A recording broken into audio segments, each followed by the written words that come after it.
Malaki raw ang pangangailangan para sa mas maraming guidance counselor sa mga paaralan dahil sa dumadaming mga kaso ng bullying sa bansa. Isa ito sa mga issue na tinalakay sa press briefing ng Presidential Communications Office kasama ang Department of Education at 2nd Congressional Commission on Education o EDCOM-2 nitong Martes, August 13. Ayon kay EDCOM-2 Executive Director Carol Marquis, problema ngayon ang kakulangan ng mga guidance counselor lalo na't kabilang umano ang Pilipinas sa mga bansa na may pinakamataas na porsyento ng mga estudyante na nakakaranas ng bullying sa kanilang mga paaralan. Aniya, ang naturang propesyon ang naatasang magbigay ng mental health support sa mga estudyante sa ilalim ng Republic Act 10627 o Anti-Bullying Act of 2013, ngunit lubhang kulang raw ang mga ito. Sa datos ng kagawaran noong March 2024, mayroong 4,460 na bakanting posisyon para sa guidance counselor. Bunsod nito, maaari umanong umabot sa 14 na taon bago mapunan ang mga bakante. We are the bullying capital of the world based on PISA because the highest prevalence of bullying and on loneliness sa Pilipinas nangyayari. Ang gumagawa ng trabaho na to based on the Anti-Bullying Act as implemented is yung guidance counselor. Pero yung vacancies natin sa DepEd, almost 5,000. Plantilla positions ng guidance counselors, wala. Yun pala, pag tiningnan mo, wala namang nag-o-offer ng Masters in Guidance Counseling all over the country. Yung average graduation numbers, 300 per year. To fill all of the vacancies, it will take us 14 years. Ayon naman kay DepEd Secretary Sonny Angara, tinalakay na raw ng kanilang ahensya kasama ang Civil Service Commission at Commission on Higher Education ang panawagan hinggil sa pag-aalis ng master's degree requirements sa mga aplikante ng guidance counselor sa mga paaralan. Para maging isang guidance counselor, nasa batas na kailangan magka-master's degree ka dun sa pagiging guidance counselor. So, number one, yun ang problema. So, sana punan muna yung mga bakante, yung 5,000 bakanting posisyon ng mga kahit graduates ng guidance counseling and psychology or whatever specialization. Pero hindi na kailangan yung master's degree. Parang bigyan sila ng palugit o 5 taon para makuha nila yung necessary credentials.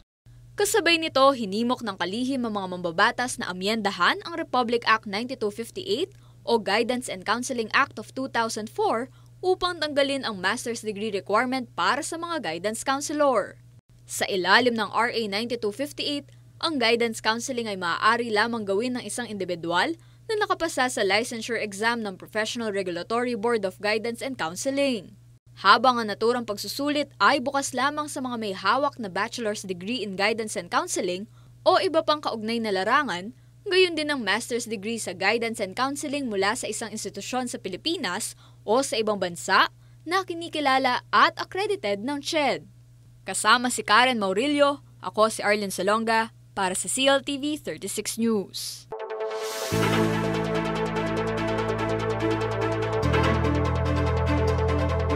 Nakaalerto na raw ang surveillance system ng Department of Health o DOH matapos ideklara ang public health emergency sa bansang Africa dahil sa Mpox outbreak. Nitong Martes, ika-13 ng Agosto, nagdeklara ang Africa Centers for Disease Control and Prevention o Africa CDC ng Public Health Emergency of Continental Security dahil ito sa Mpox o dating tinatawag na monkeypox na kumalat na umano sa Democratic Republic of Congo at iba pang kalapit na bansa. Bunsod nito, patuloy ang ginagawang pagbabantay at monitoring ng DOH para suriin kung may mga kaso na ng Mpox sa bansa. Ayon sa kagawaran, nananatili sa 9 ang bilang ng kabuoang kaso ng Mpox sa Pilipinas as of August 14. 4 sa mga kasong ito ay na-detect noong 2022 habang ang natitirang 5 ay natukoy nito lamang nakaraang taon. Matatandaang noong Hulyo 2022, idiniklara ng World Health Organization o WHO ang Mpox bilang public health emergency of international concern. Nagwakas ang naturang health emergency noong May 2023. Bunsod nito, iginiit ng DOH na wala raw bagong kaso ng Mpox na naiulat mula noong December 2023.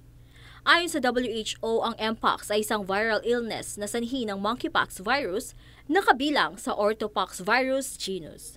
Kabilang sa mga sintomas nito ay skin rash o mucosal lesion na maaaring tumagal ng 2 hanggang 4 na linggo. Kasama rin sa iba pang sintomas ang lagnat, pananakit ng ulo, muscle aches, back pain, fatigue o panghihina at pamamaga ng lymph nodes.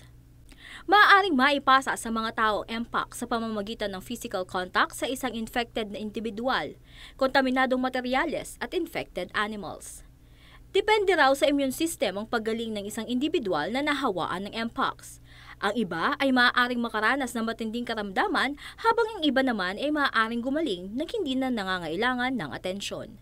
Kasama si Karen Morillo, ako si Danica Gino para sa CLTV 36 News.